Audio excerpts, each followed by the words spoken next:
Hi, Women of Welcome. I'm Sarah Quezada, and today I'm going to be joined by Bree, and we are so excited to talk with you about our new Women of Welcome Bible study, Bold and Brave. And so Bree's going to join me here in a minute, so I'm keeping an eye out for her. Here we go. So while she's joining, let me just say that if you haven't yet seen our information about Bold and Brave, it is a 4-week study. Hey, we did it. We are attempting to do things, and Nice. it just is We are being bold and brave right here in this very moment, so ridiculous. going live. Yes, So and hopefully we my love that. coffee will help me be a little bit more This with it. explains our time difference because I'm already on my sparkling bubbly, and but this is my best substitute for cherry Coke that's sugar free. It's my endorsement. All right. So feel free to send some ad money. But yeah, so I'm so glad some of you are joining us live. First of all, if you have any questions about the study, feel free to put those in the comments. We will do our best to respond to those. We're glad you're here. Bold and Brave is a 4-week study. It is available for free. You can check on our website, on Instagram, it's in our link in our bio. On Facebook, we'll post it in the comments. So there's all kinds of ways you can get it, but it is free to start and to join. And this is actually, so Women of Welcome, we have a few other studies as well. There's one called Ruth and Naomi. And we also last fall released In Pursuit of Peace. But this is the first study that Bree and I wrote together, just the two of us, and which was super fun. And so we wanted to share a little bit of kind of some of our takeaways from the weeks that we wrote, the things that we learned, and also why we felt it was such an important story and topic to study with this community at this time. And so that's what we're going to do a little bit in this video. So yeah, but feel free to drop any questions in the comments. But we'll start with Bree, because Bree actually wrote week 1 of the study.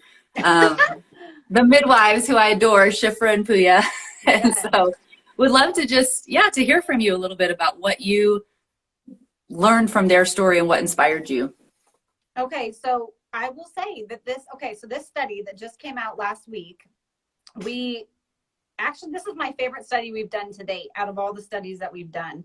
And it's because I feel like I learned so much, and I feel like the study is so timely with what's going on in our country and what's going on in the world, and women trying to find their place, and women being put in the middle of really like controversial spaces and conversations, and just trying to navigate how to do right by other people and how to do right by the Lord and to exist in these really complicated spaces.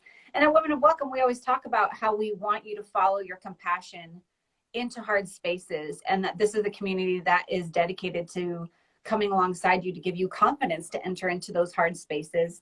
And there's, the topic of immigration is just so complex. And so sometimes when we see the headlines and then we read our Bibles, we're kind of like, where do we actually fit? What should we actually be doing? I'm not near the border, but I'm just stirred. And so Bold and Brave is about the women who protected Moses and saved a nation. And I think the first chapter, where we see the midwives and we dive into the lives of the midwives, we see these women who are, different commentaries suggest different things. They could have been Hebrew women who were dedicated to the Hebrew people to help with labor and delivery, or they could have been Egyptian women who were serving the Hebrew people in labor and delivery. But either way, they were women who were closely in close proximity to Hebrew women who are about to go through a lot of suffering. And these were women who were in and around the community, and they were getting invited into some really trusted spaces, and they were getting to be in the most vulnerable places and spaces and times with families as they're delivering children. So here they are. And that is such a vulnerable and intimate time. And I mean, when I was pregnant with my oldest, she was born on December 30th, and my midwife had the audacity to go travel for the holidays and miss the whole experience. And it was like, I was so attached to her because it was my first baby. It was such a, I felt so vulnerable. And you're exactly right. There's just a bond with that relationship, and women, I think that women uniquely connect over childbirth, I think a lot of times. Totally. And these women, so we're just taking some highlights. If you're just joining us, we're taking some highlights from week 1 of the study. And we're talking about Shifra and Pura. Say that right, Sarah, because I said it wrong. Well, I said my friend has a daughter named Shifra, so that's how they pronounce it. So we're talking about just this first week of the study. And again, they're finding themselves in these really vulnerable places with people. They're probably developing really deep bonds with these women. And then they're asked by the king to get involved in his kind of scheming and his kind of mess. And what they're asked to do is to go against everything that they could feel within themselves in their profession and as women. Here they are in charge of helping people bring life into the world. And they're being asked to take life and to do it violently, and to do it in those trusted covenant spaces. Like, if you could imagine your midwife coming over and then her intentionally dropping your child or harming your child, like, just to think of like the audacity of what he was asking them to do seemed like, you've got to be kidding me. Like, this is a really big ask of these women, and to put them in the middle like that. Like, I don't know. I guess one of the things that stood out to me was, how far did he think this was going to go? Because it's not going to be long before, like, after, half a dozen, 20 so times of children dying at the hands of these midwives, that people aren't going to be inviting them into their homes. And there's going to be something that goes on there that says something's up. We can't trust the midwives. Like, I don't know how far he thought that could actually go, but these women knew that wasn't sustainable. And they also probably knew that it wasn't safe for them as well. I mean, here you are living in that community with them, with these women, and then you're harming their family.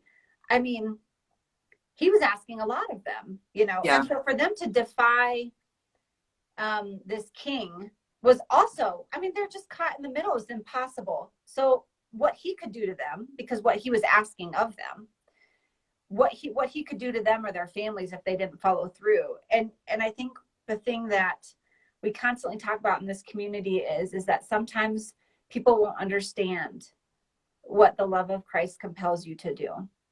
And we're supposed to do it anyway.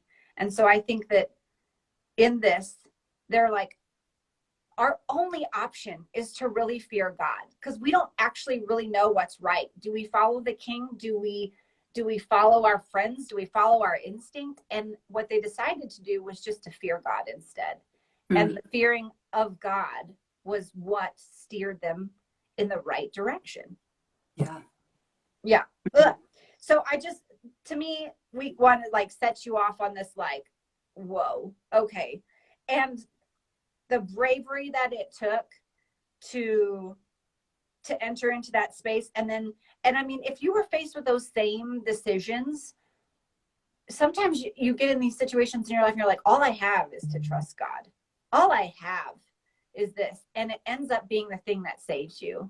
And so I think that's powerful. Yeah, it's super powerful. Okay, but week 2, we get into, here we are, Jochebed, Moses' mother.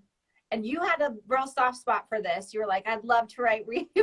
Tell me, what was your biggest takeaway in writing week 2?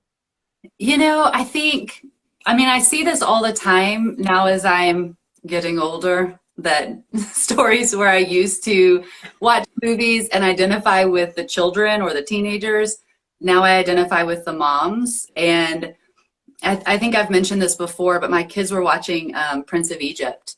And there's a beautiful song that Jochebed sings as she's putting her baby in the river.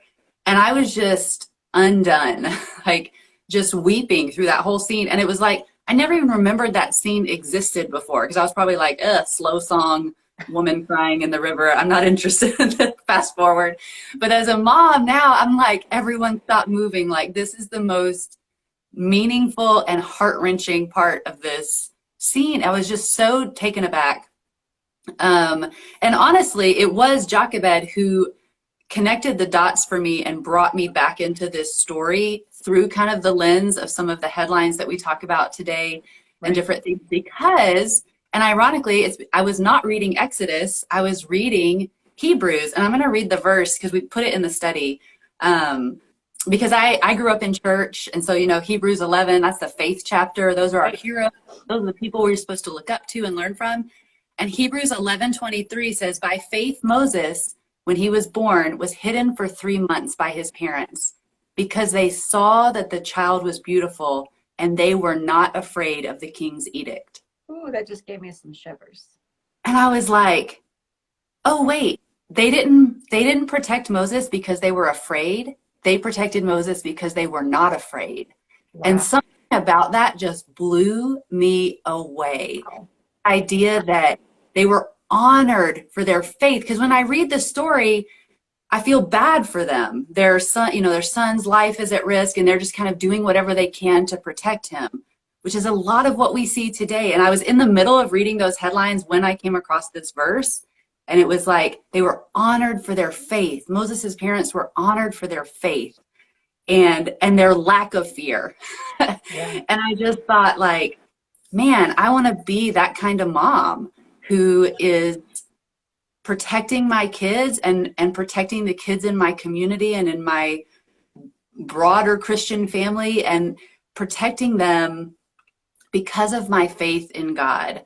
And I was just so like, Jochebed's my hero. She's my hero of the faith, right? And, you know, growing up like I did in church, we didn't always have a lot of women heroes of the faith that were put in front of me. And so when I read as a mother Jochebed's story, it was like I saw myself in her in this really powerful way that I wanted to just honor her faith and her legacy that she left, not only through watching her actions as a mother, but then also Moses's life because he was protected, all of the good things that he did. So I enjoyed it. On day 3, if you're just joining us, Sarah and I are going through just real quick some of our highlights and some of the most meaningful points that we are pulling out of just each chapter. Again, Bold and Brave, brand new Bible study released last week. It's free to download. We're talking about week 2 right now, Jochebed, Moses's mother. And on day 3, you wrote bold release in this chapter. And it was Exodus 2, when she could hide him no longer, which is like devastating. When she could hide him no longer, she took for him a basket made of bulrushes and dabbed it with bitumen and pitch, and she put the child in it and placed it among the reeds in the riverbank. And I have a hard time just even like reading that verse, like I'm getting like choked up to just think what a bold release that was. Yeah. And you know, it's interesting, since we wrote this study, so this is brand new extended content. I was talking with a friend of mine who is Jewish, and she pointed out something interesting to me because one of the things I read when I was doing research for writing this week that I had not previously seen was, you know, that there's a lot of things we don't know about this story. I mean, it's like one verse of, you know, every verse is packed with like could have been a whole novel on its own, but there's some speculation that she strategically released Moses in the path of Pharaoh's daughter with the hope that that would provide safety for him. But my friend who's Jewish made a comment to me. She said there's also some thought among some Jewish scholars that she did this every day, that that's where she hid Moses while she worked as a slave. And she would have her daughter stay with him to keep him out of sight and quiet by letting him rest in the river while she was working, which was just something I never thought about before. So it's, even as we write this study, we're just continuing to learn new angles and new considerations for what might have been happening in that moment for her. Yeah, and you know, you're just thinking, okay, where would be the best place for me to make a release like this? Where would it be that they were strategically planning ahead of time?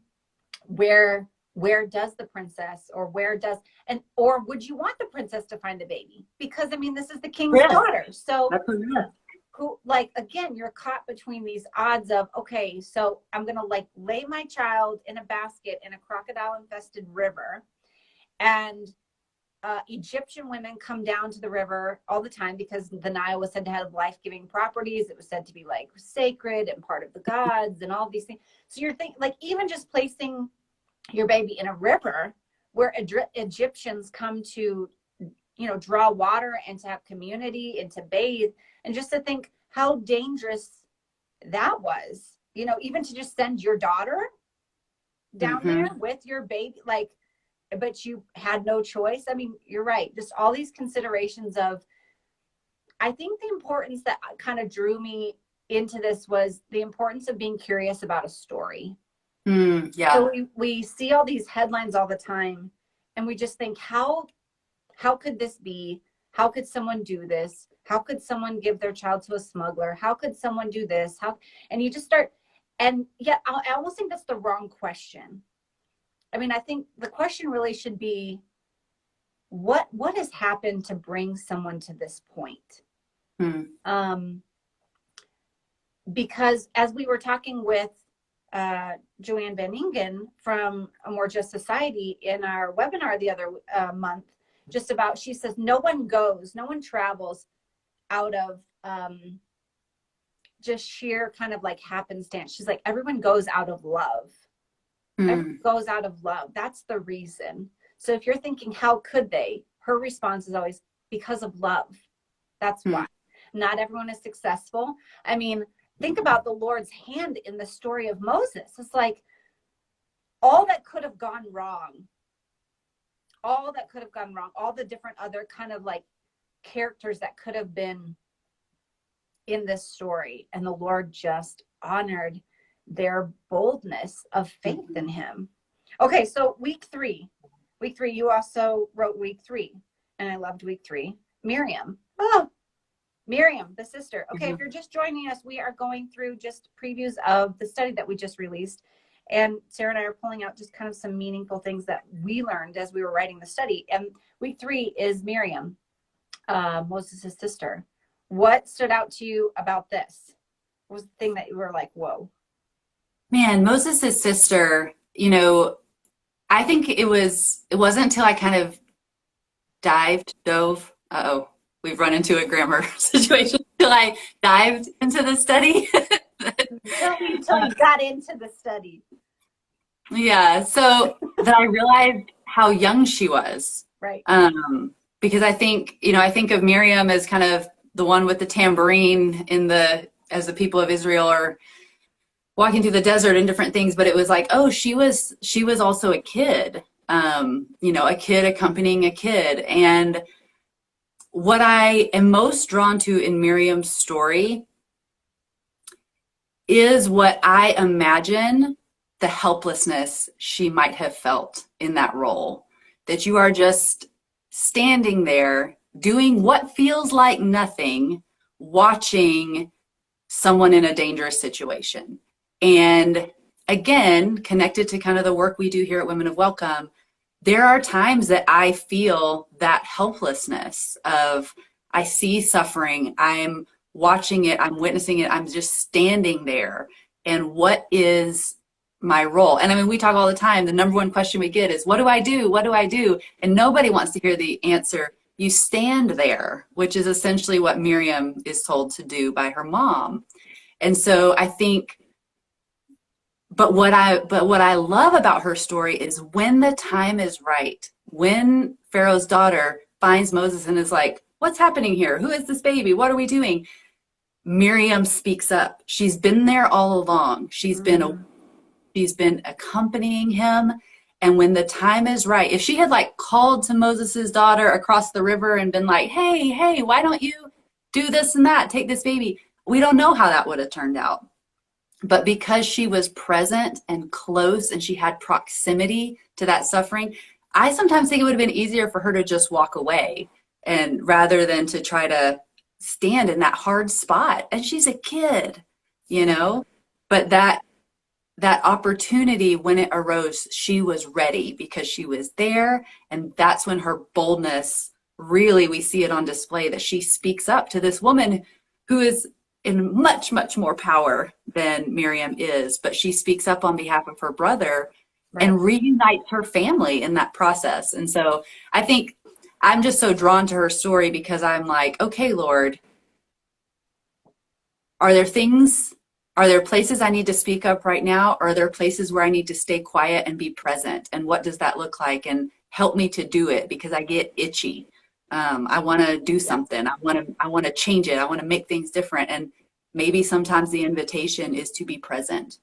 And so, and to learn, she yeah. was doing a lot of learning, I'm sure, as she was watching in the reads. You know, she's watching if she was doing this day after day while mom was working, or even if she, you know, she's learning as her mom is talking, as she's making the basket. She's learning as her parents are saying, I don't fear this government. Like God is who we fear. Mm-hmm. And she is observing and she's learning what it is to be brave. And then from the example of her parents, from the example of her mother, she's presented with one of the most powerful people on the banks of this river. And she shows up in braveness. She just decides, I'm going to show myself. And like you said, she's able to reunite her family because of her bravery and her faithfulness. Yep. Yeah. And I mean, it wasn't a silver bullet solution. You know, it's like complicated. Like Pharaoh's daughter, you know, just found my brother. If I suggest my mother, what is she going to think? Or, you know, it's like when people ask, well, what can I do? We want you to stick with us, and we want you to keep learning, and we want you to keep leaning in, and we want you to take in the resources that are provided for you. We also want you to take some brave steps, maybe to be a transitional foster family. We want you to research some of these shelters that are along the border that we've suggested that need donations, that need financial support. We want you to sign the petition. Because they matter. We want you to call your elected official. As scary as that might be, these are some of the things that we're calling you into. And that's why I feel like Bold and Brave, this study is so timely, because here we are finding ourselves in a position where we're seeing the humanitarian crisis swell again at the border. And it seems helpless. And yet there are ways that you can come out of the reeds, and you can pick.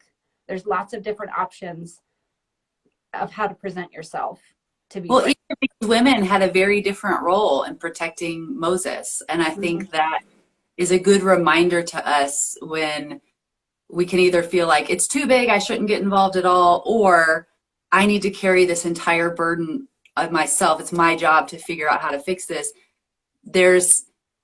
God is at work, and there is opportunity and invitation for each of us in those different ways to come alongside and to support and to advocate for those who are suffering.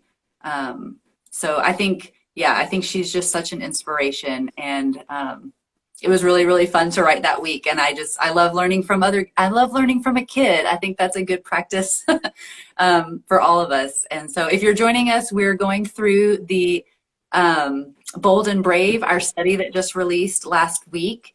And Bree and I are talking about the different things we learned while writing it. And so Bree, you actually wrote week 4, which was Pharaoh's Daughter. And we'd love to kind of hear some of your reflections on her life and participation. It was very different.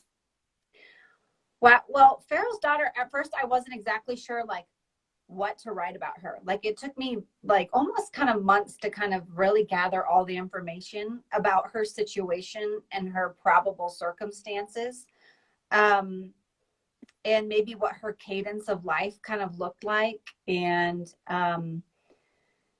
you know, there are stories and commentaries that say that Egyptian royalty had bathhouses in their homes, and so they didn't have to go down to the Nile River, but Nile River was drawn and they were taking baths up in the home. But then there was just these life-giving religious kind of life-giving properties and religious kind of ceremonial kind of bathing and stuff that you would go down. And it was interesting to me when it talked about how she had servants come down to the river with her to bathe. Like I wondered, like, okay, is that her normal caravan to go down to the river like that? Or as we knew that, okay, so if the midwives weren't following orders, Egyptians were told to grab children and throw them in the Nile River. So, like, were they there to prevent Pharaoh's daughter from seeing some of that evidence that was probably in the river of her father's edict? You know, it's like, Wow. was it, I guess I was like, really like, wow, going down to the river, she probably saw evidence of her father's edict. And maybe they got used to seeing, I don't want to get too graphic, but maybe they got used to seeing some of that evidence of dead children in the river. And then upon hearing a live child, I was just thinking, what might have leapt inside of the servants' hearts and her heart when they've maybe seen some of this really gruesome evidence, and to hear a live child and to think, oh, you know, like, I wonder, I was really trying to be like, wow, what would their response have been to hear and to see something alive in the midst of the awfulness and the horrificness of what was going on in the community around them? I mean, and likely a lot of her servants were probably Hebrew women, or they were lower level Egyptian women who would have been mingling with Hebrew women in the community. So she would have been aware of it from just like her family standpoint, but then she probably would have been aware of it just from the servants that she had around her. And so to find a live child, and then what to do with that. Mm-hmm. So here she is. And, you know, every teenage daughter has this, like, I'm going to defy my dad moment, usually in one way or another. And this was quite the rebellion to pick up a child, and something must have just kicked in her. And obviously the sovereignty of the Lord was there. And we don't know if she feared God or not. The scriptures doesn't tell us that. But it also doesn't tell us, like, how conflicted she was. It just says that she had compassion and she acted on it. And we all know the other circumstances around, like, I mean, she's Pharaoh's daughter. You've got witnesses, right? You've got all these servants. Maybe there are other people along the river who took notice of there was a baby and then she had it. So, like, there's witnesses to her holding the child or seeing the child. What could she have done? And it's almost like, did Miriam kind of save her from having to make an awful decision? Did that feel like a moment that saved her when this little girl presented herself with an option? Who knows? All we know is that no matter all of the conflicting things that could have kept her away and allowed fate to just take this child, she was moved with compassion and she acted on her compassion. She didn't get trapped in all of the conflicting complexities that were surely around her. She just acted on her compassion. It's an interesting question of, did Miriam almost make things easier for her? And it just all of a sudden snapped in my mind of how much all of these women helped each other out in different ways, between Miriam helping her mother and helping her mother connect to Pharaohs, between the midwives helping Jochebed have a baby. You know, there's such a, and I think that's, you know, why we do this community, because there is such a network and connection and support system among women working together to protect the vulnerable. And I hadn't necessarily noticed that until just this moment of kind of all of them interact in these different ways and support and lift each other up in their unique roles, which is really beautiful. Well, and I love how that connects to how you were saying, you know, when we talk about there's a plethora of options to get involved. And it's not that everybody needs to do this, or everybody's in a different season of life. You know, I even have girlfriends who say to me, I can't do what you do. And I'm like, well, I can't do what you do, which is why, you know, we're all in these different seasons and we enter in as we can. But I love that this was a group of women that the Lord was using independently, but all together. And in this part, in week 4, it says, you know, about Pharaoh's daughter. It says, the midwives, Jochebed and Miriam, all held out hope that somehow their God would intervene, and he did. Pharaoh's daughter never could have known how much her sympathy and compassion would change the course of events in Egypt. And while her father diligently worked to eliminate all potential threats to the kingdom, male children, women were making bold moves and choosing brave faith in God. It was their collective faithfulness that would soon provide relief, an actual exodus for the people of God.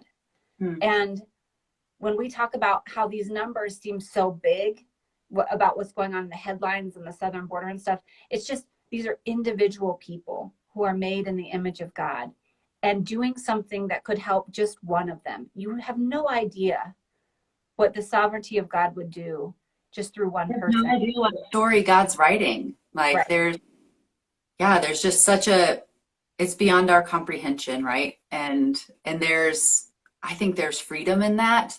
But there's also invitation to participate in the ways God is asking us to. Right. Yeah. And I feel like none of these women waited for permission. And I think that can be a scary space for a lot of Christian women who feel confined to a certain area of ministry, feel confined to a certain narrative, feel confined to a certain partisan political or party line.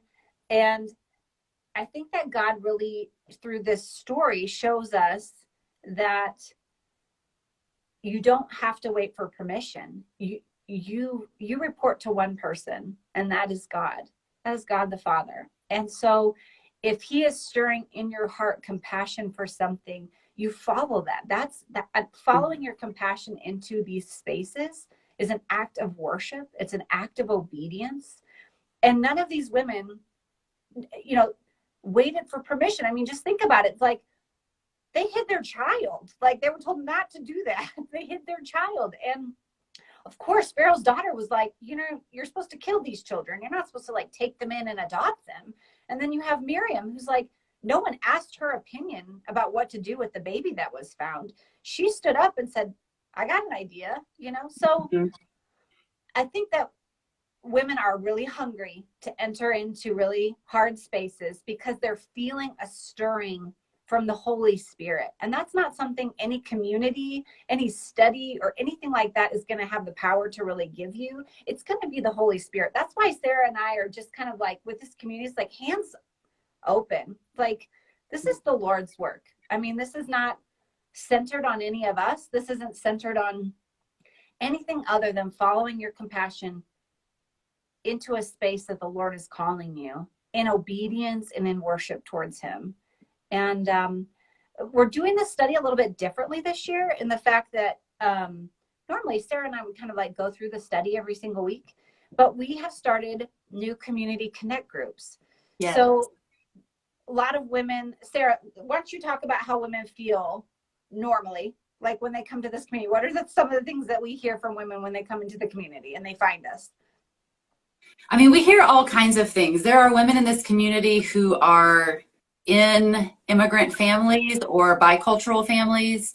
We hear from women who are involved in ministry among immigrants and refugees or different things. But we hear from a lot of women who are saying, I don't know anything about this, but I've seen something on the news, or I have some questions. Nobody in my life or in my church is really talking about this, or maybe they're talking about it in a way that just doesn't sit right with my heart. It doesn't feel like it's completely connected to God's heart for the vulnerable, for the sojourner. And so people come to this community and they find other women who are wrestling with the same questions, who are learning. I mean, we try to do as much as we can to provide resources on terminology and policy and educating on, because it is a complicated system. My joke is always the book Immigration Made Easy is over 600 pages long. And so when you're just jumping into this conversation, no one wants to read a 600-page long book. And so it's really a process, and we're all along that journey in some form or fashion. And so we really believe that there is opportunity within this community to connect and lead each other and connect and move forward together, because we know that women are asking a lot of the same questions. They're wrestling, they're trying to figure out how to navigate family relationships, church relationships, navigate their time and money. How can they invest and get involved and be part of the good work happening? So we're such a rich community people wise. We have so many great women in this community, and we want you guys to get to know each other. Yes. So I mean, I guess the bottom line is a lot of people feel alone. A lot of women feel alone, and they say, I'm so glad to have found other women who want to enter into this space from a nonpartisan, non-biased, like, yeah, I want non-biased information, or unbiased, sorry, non-biased. Okay. I haven't drank all my coffee yet. Unbiased, nonpartisan, space. I want to lead from a biblical perspective first. And our faith is what's going to inform our politics. Our faith is what is supposed to inform the way in which we respond and the way that we act. We should be, as Christians, leading first from that biblical perspective instead of a political perspective, because what is the anchoring that's supposed to help us have wisdom in those spaces? And that is Jesus. And so that's what you'll get from us. You will get an unbiased, nonpartisan, biblical perspective about what it means to enter boldly and bravely into this space. And so if you want to connect with other women, you can go through these studies. Any of these studies we've done, they are digitally friendly, or you can get a print friendly version that you can take to your local printer shop. You can print that out if you like a physical copy. I always do that. So I've got it on my iPad, my iPhone, but then I go and get it printed.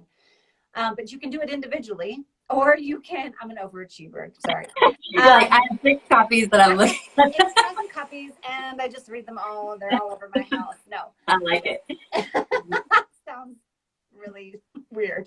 But for the first time, we are formally connecting women through Bible Study Connect groups. So if you go over to our website, womenofwelcome.com, and you click on discipleship, you will see Connect groups, and you can either host a group or you can join a group. And those groups, if you can have private groups or you can have public groups that are open, and you can join those groups. And they're from women all across the country, and they're doing studies at different times of day, different times of week. And some people are not choosing to do Bold and Brave first. They're doing Ruth and Naomi, or they're doing In Pursuit of Peace. So there's lots of options. And I mean, even just for my own small group, we're going to do one of these studies, and it's just going to be our small group that we already have.